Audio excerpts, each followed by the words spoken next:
it is wet. This is oil.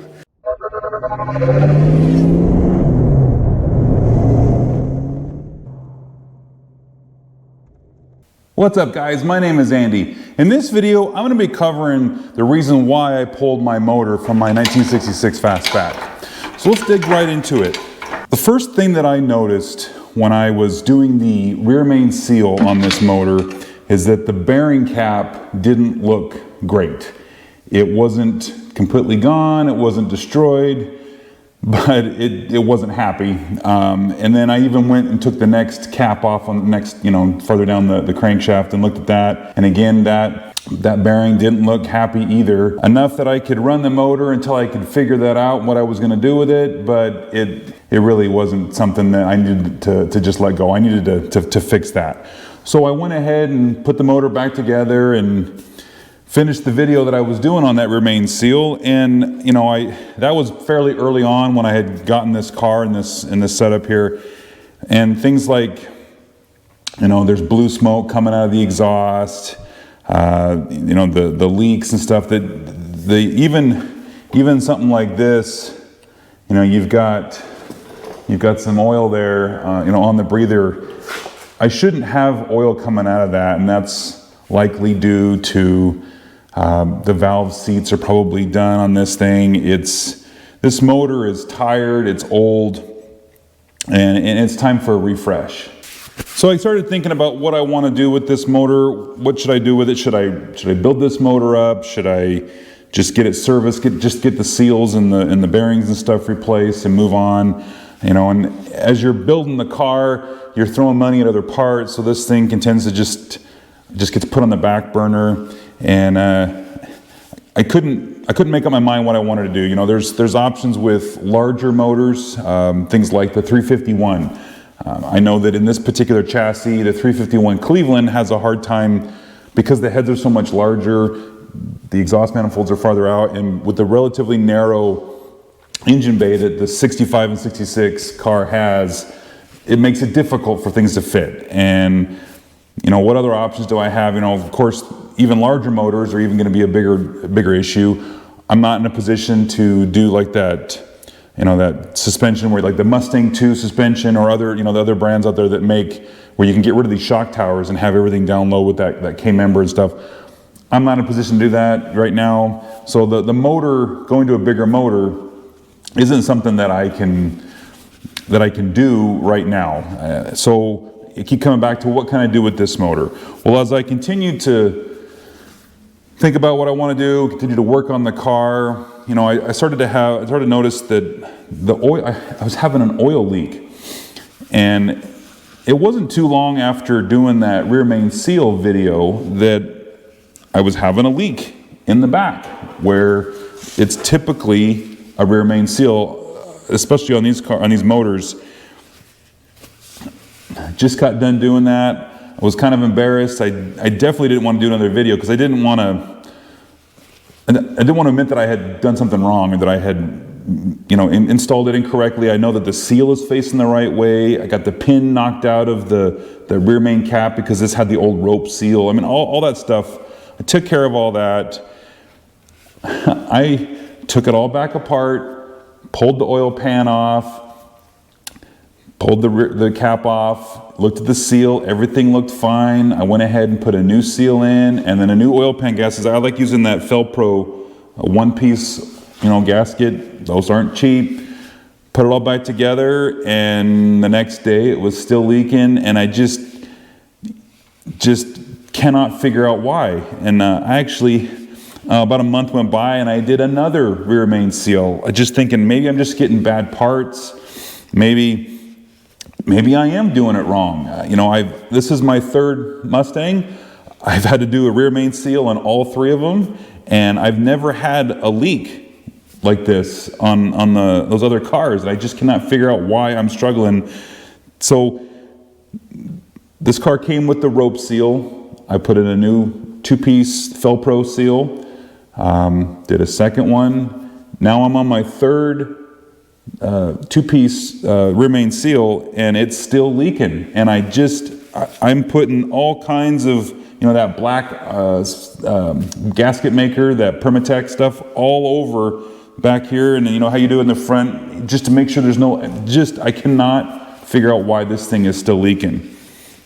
Well, when I was doing the starter video, you guys probably remember that video I did, that PowerMaster Torque XS something or other starter. More on that a little bit later. Video, and I noticed that on the side of the block, let's turn this thing around.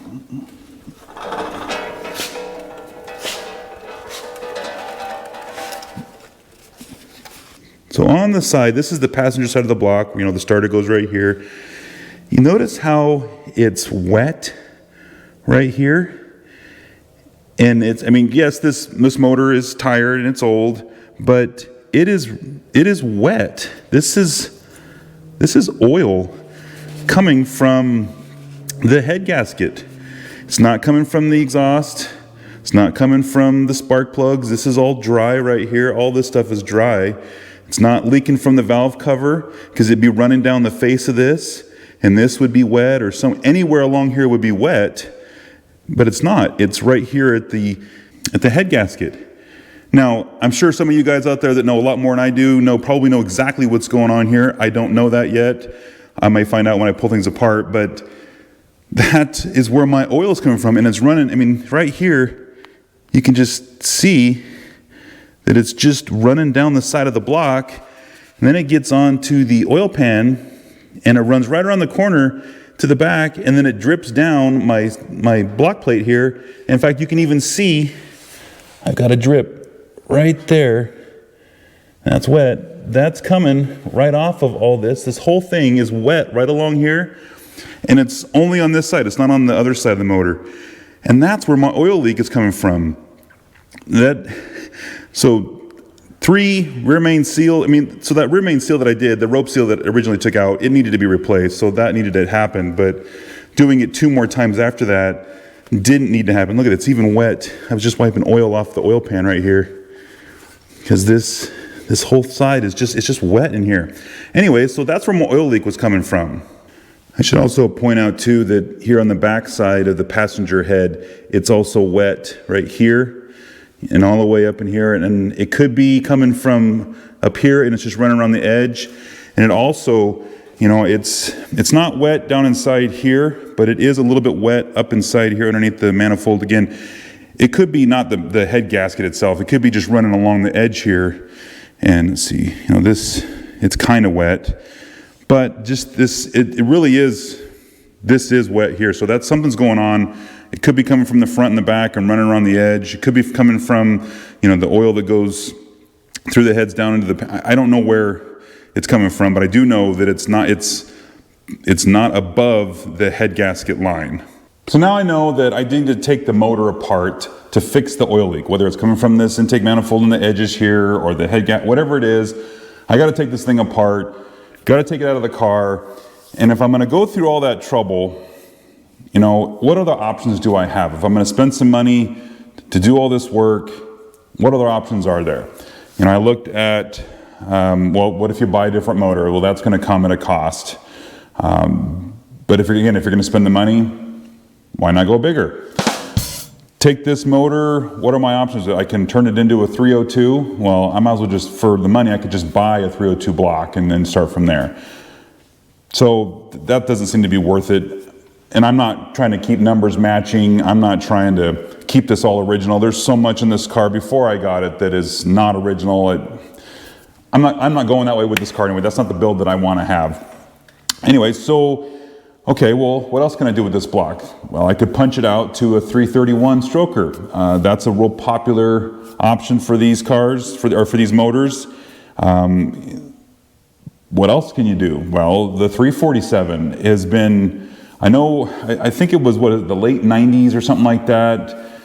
They were having some problems with the piston pin height relative to the top of the piston and the rings and some other thing. And they have perfected all that stuff. All that stuff is not an issue anymore. 347's stroker, for the money, it's this much more to do a 347 stroker kit over a 331.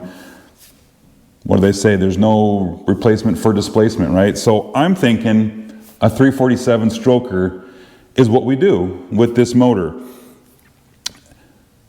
Well, I have an engine shop where I'm at here in my town, and I've talked to him before. In fact, my red Mustang, my first one, there's a couple videos early on my channel. I had taken the 289 out of that and put a 302 in there, and this engine shop helped me get that thing built up. With this one, I went back to him and said, okay, here's what I'd like to do. I want to take this block, turn it into a 347. What are my options here? What's it going to cost? What parts do I need to buy? What parts are you going to provide? Where can we go? And after lots of talking with him and figuring it all out, I've got a plan on the parts and pieces and what I'm going to do with that build. We talked about, you can turn these 289s from the 2-piece rear main seal, you can machine it so that it'll do a 1-piece. And I do appreciate the ease of swapping out the rear main seals on these motors with it in the car. You don't have to pull the transmission, but they're just not as superior as the 1-piece. So the machine work to turn this 289 into a block that would accept that 1-piece rear main seal versus just getting a 302 block. What is it, 82 or 83 or something in newer, I forget the year, has the 1-piece rear main seal, might be 86, I don't remember the years, has the 1-piece rear main seal.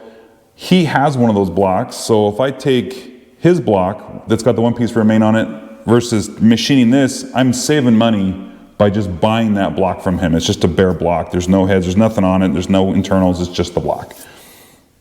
That sounds like a win to me. So then I can take pieces off of this motor with the new pieces that I've got and take his block and put it all together, and I think in the end it'll be a couple bucks cheaper, and that's what I'm going to do. And also I'll have this 289 that I can either build it up for something else, have it as a backup plant, whatever I want to do. I don't have to take this block and machine it. I can leave it as it is. I do think it needs to be cleaned up and gone through, but for right now, I'm not going to do that. So what am I going to do? I need to take some parts and pieces off of this thing. I need to take the flywheel off because we're going to balance that flywheel to go with the new rotation assembly for the 347 stroker kit. Of course, the clutch can stay here. So I need to take this off. I need to take my intake manifold with me, take my valve covers with me. Don't need to take the heads, but we'll cover that later on. I'm going to take my distributor with me on that, the water neck here, take my coil.